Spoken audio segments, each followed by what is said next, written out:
Hello friends, welcome to my channel. ఈరోజు మనం చింతకాయ నువ్వుల చారు ఎలా చేయాలో చూద్దాం.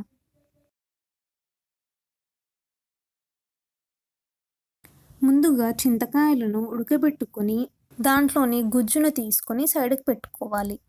ఇందులో పులుపుని అడ్జస్ట్ చేసుకోవడానికి కొన్ని వాటర్ యాడ్ చేసుకోవచ్చు. ఇప్పుడు పోపు పెట్టుకోవడానికి స్టవ్ పై ఒక గిన్నె పెట్టుకొని ఆయిల్ వేసుకోవాలి.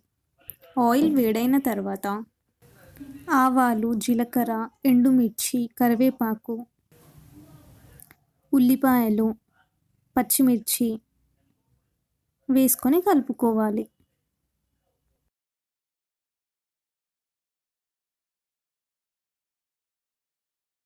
ఉల్లిపాయలు వేగుతుండగా ఇందులో కొద్దిగా పసుపు వేసుకొని కలుపుకోవాలి.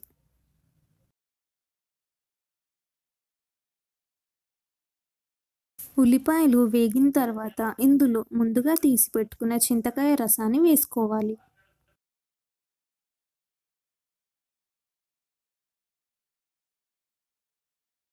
ఇప్పుడు తగినంత ఉప్పు వేసుకుందాం.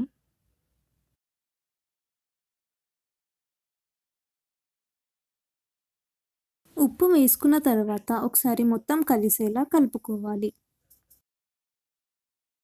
ఈ చింతకాయ రసాన్ని బాగా మరగనివ్వాలి.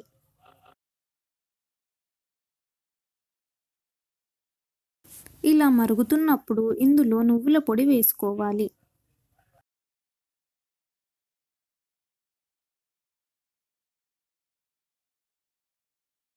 దీనిని మరో 5 నిమిషాల పాటు మరగనివ్వాలి.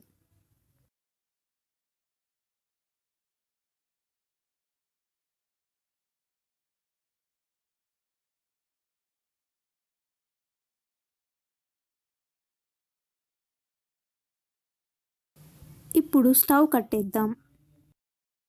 చాలా టేస్టీగా ఉండే చింతకాయ నువ్వుల చారు రెడీ అయిపోయింది.